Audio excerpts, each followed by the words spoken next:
अब ये कहा जा रहा है योगी जी, जिस दिन से आप मुख्यमंत्री बने हैं, जो मुसलमान भाई बहन हैं उनके मन में खौफ है, डर है, आशंका है कि यूपी में रहने देंगे कि नहीं रहने देंगे। पिछले 70-72 दिनों में तो किसी मुसलमान के ऊपर कोई कहर नहीं ढाया गया कहीं भी। एक दूसरा, हम लोग केंद्र में आदरणीय मोदी जी को आदर्श मान करके कार्य कर रहे हैं। उन्होंने 2013 में एक मंत्र दिया था, सबका साथ सबके विकास का। ये सरकार उसी तर्ज पर कार्य कर रही है। हम योजनाएं सबके लिए लाएंगे, विकास सबका करेंगे, लेकिन तुष्टीकरण किसी का नहीं करेंगे। सबको सुरक्षा देंगे, सबके विकास को हम आगे बढ़ाएंगे, लेकिन अगर कोई अपराध करेगा तो फिर उस समय कानून अपना कार्य करना प्रारंभ कर देगा। मुझे लगता है ये भय अनावश्यक है। मेरे जनता दर्शन कार्यक्रम में आप ताज्जुब करेंगे, प्रतिदिन 25, 30, 40, 50 मुस्लिम महिलाएं आती हैं और उनकी पीड़ा को अगर आप सुनेंगे, कोई अपने पिता के साथ, कोई अपनी माँ के साथ, कोई अपने बेटे के साथ, कोई अपनी बहन के साथ, कोई अपने किसी रिश्तेदार के साथ आती हैं, एक ही बात उनकी होती है, हमें टेलीफोन से तलाक देकर के छोड़ दिया गया, हमें एक कागज़ में भेज करके, चुटकुला भेज करके कह दिया गया कि इनको छोड़ दो। भाई, उन लोगों को न्याय तो मिलना ही चाहिए। और अगर उनकी पैरवी करने की बात प्रदेश सरकार कर रही है, मुझे लगता है ये आधी आबादी के सम्मान से जुड़ा हुआ मुद्दा है। उस आधी आबादी को न्याय मिलना ही चाहिए, ये हम लोगों का आग्रह है। और मुझे प्रसन्नता है कि बहुत सारे मुस्लिम संगठनों ने इस अभियान को अपना समर्थन दिया है। मैंने लखनऊ में देखा है, बहुत सारे सिया धर्मगुरुओं ने गौ हत्या को पूरी तरह प्रतिबंधित करने की बात की, गौ मांस को सेवन न करने की उन्होंने खुलेआम वकालत की, इस प्रकार के उन्होंने आदेश जारी किए हैं। मुझे लगता है कि जो लोग संविधान के साथ, कानून के अनुसार, शासन की व्यवस्था के अनुसार चल रहे हैं, उनको कहीं भयभीत होने की आवश्यकता नहीं। सरकार उनकी सुरक्षा करेगी, उनका सम्मान भी उनको वापस कराएगी। लेकिन हाँ, कोई अपने को कानून से ऊपर समझता है, संविधान से ऊपर समझता है, उसके अंदर भय होना जरूरी है। अब योगी जी, आप 3 तलाक की बात करेंगे, आप गौरक्षा की बात करेंगे और फिर भी सोचेंगे कि मुसलमान बुरा ना माने। भाई, मैं कहता हूं तो मुस्लिम धर्मगुरुओं ने इस बात के लिए कर दिया है। उन्होंने 3 तलाक का विरोध कर दिया है, उन्होंने गौ हत्या का विरोध भी करना शुरू कर दिया है, और सभी लोगों को इसको स्वीकार करना चाहिए।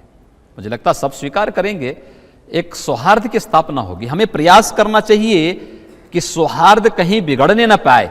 इसके लिए दोनों पक्षों को कहीं ना कहीं अपने कुछ निहित स्वार्थों की तिलांजलि देनी होगी, और अगर इस दिशा में एक बेहतर प्रयास हो सकेगा तो मुझे लगता है कि आज़ादी के बाद का एक सबसे बड़ा रिफॉर्म होगा, जिसमें हम लोग समाज में सौहार्द स्थापना करने की एक पहल कर सकेंगे।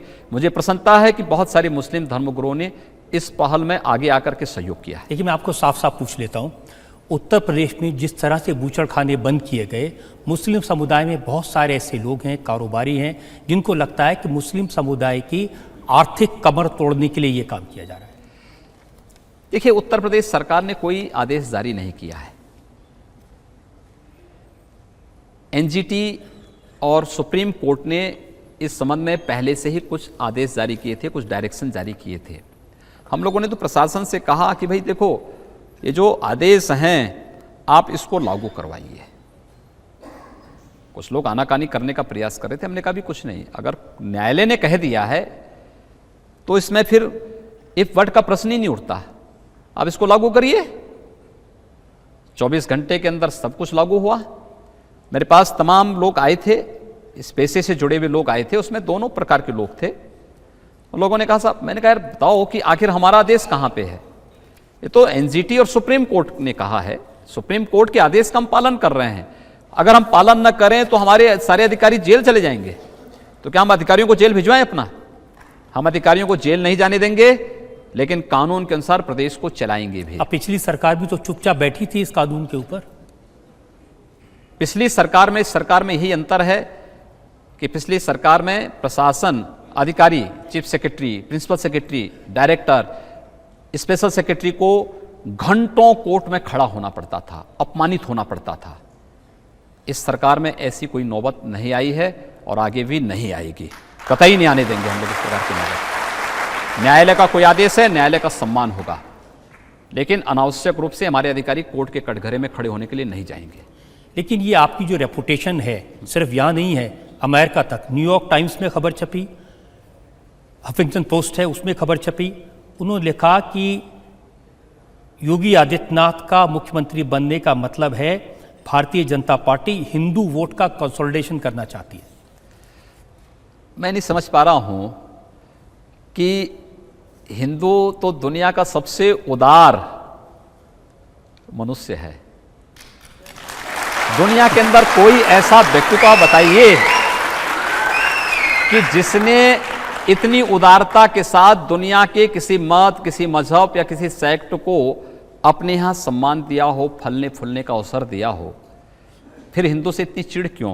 और मुझे गर्व है कि मैं हिंदू हूं, लेकिन एक हिंदू होने के नाते मुझे अपने उन दायित्वों का भी निर्वहन करना है कि प्रदेश में हर व्यक्ति का विकास और प्रत्येक 22 करोड़ जनता की सुरक्षा का दायित्व भी मेरे ऊपर है।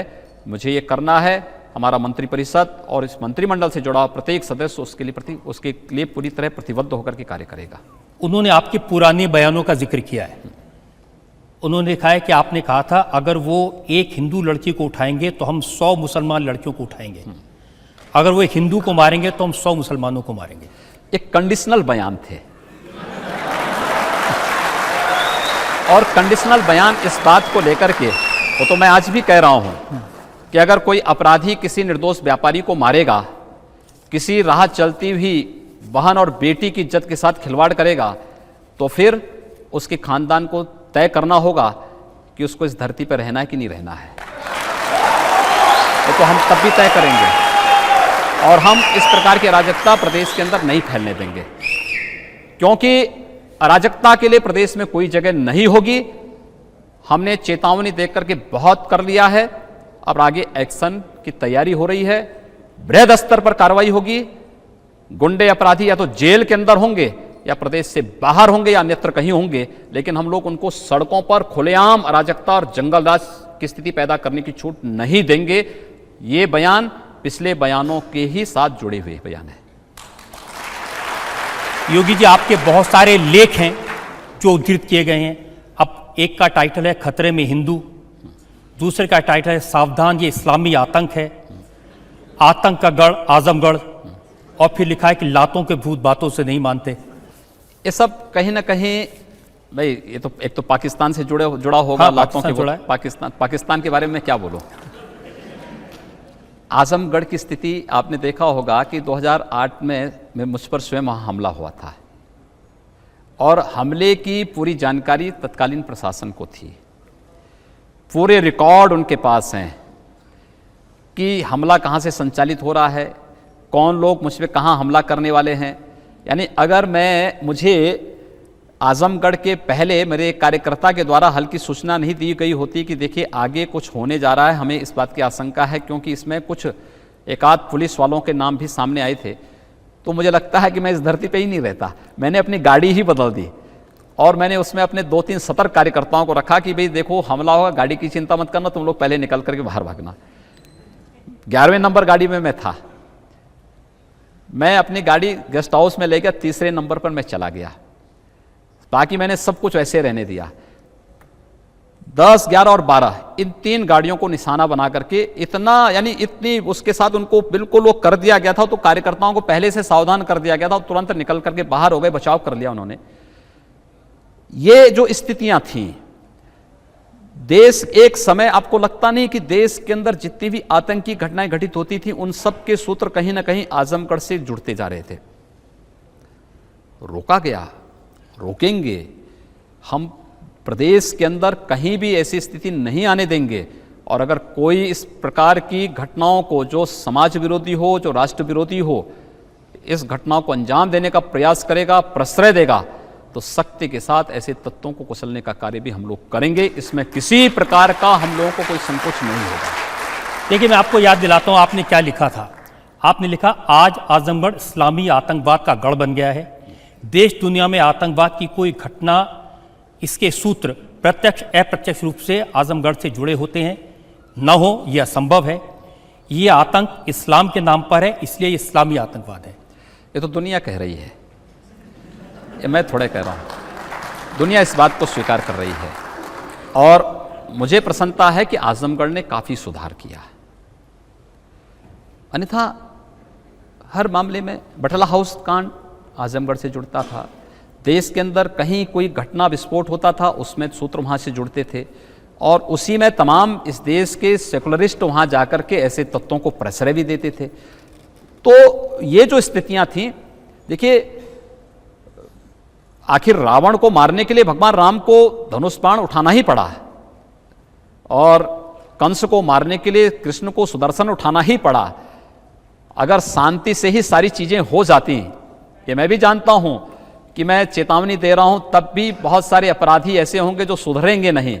उनको ठीक करने के लिए हमें सख्त कदम उठाने तो पड़ेंगे ही, और मैं इस बात को जानता हूं और अंततः उसी निष्कर्ष पर हम लोग पहुंचेंगे और ये होगा। लेकिन आपकी इमेज ऐसी बनी है क्योंकि आप ऐसी बातें कहते रहे। अब देखिए, आपने लिखा, देश का एक वर्ग ऐसा भी है जो आतंकवाद के साथ इस्लाम शब्द जोड़े जाने का विरोध करता है, पर क्या उन्हें यह नहीं मालूम कि केवल भारत ही नहीं, पूरी दुनिया में इस्लाम और अल्लाह के नाम पर मौतों की संख्या क्यों बढ़ती जा रही है? क्यों रोज रोज निरपराध हिंदुओं की हत्या होती है?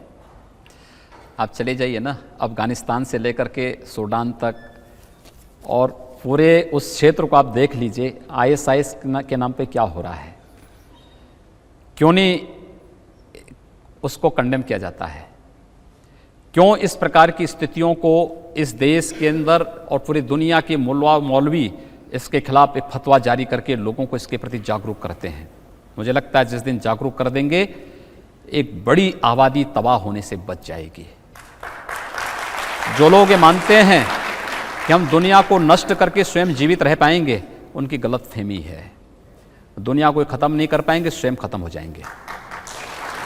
देखिए, ये आपका लेख है, जब भारत का राष्ट्रत्व जगेगा, भारत माता सिंघनी की तरह दहाड़ उठेंगी, तब जागृत हिंदू महाकाली की तरह आतंकवादियों के नरमुंडों की माला पहनकर अपनी रक्तिम लपलपाती जिह्वा से आतंक के पर्याय नर पिशाचों का रक्तपान करेगा। तब अफगानिस्तान और पाकिस्तान पे फिर से भगवा लहराएगा। देखिए, अफगानिस्तान और पाकिस्तान तो ये बृहत्तर भारत के ही हिस्से थे। आप रामायण और महाभारत काल में चले जाइए, आखिर माता कैकेयी कहाँ की थी?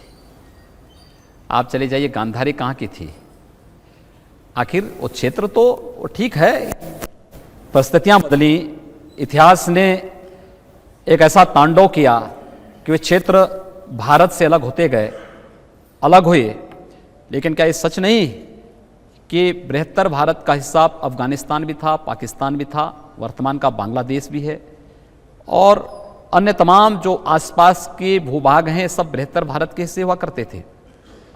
किसी कालखंड में पिछड़े थे, हटे थे, हमसे बिछड़ गए थे। हो सकता है इतिहास फिर करवट ले। अगर दोनों जर्मनी एक हो सकती हैं, तो ये मान करके चलिए कि वह दिन जरूर आएगा जिस दिन ISIS के तांडव को अगर उस समुदाय के लोग स्वयं रोकेंगे नहीं, तो मुझे लगता है कि आगे की कार्रवाई के लिए फिर जो मैंने कहा है वही होने वाला है।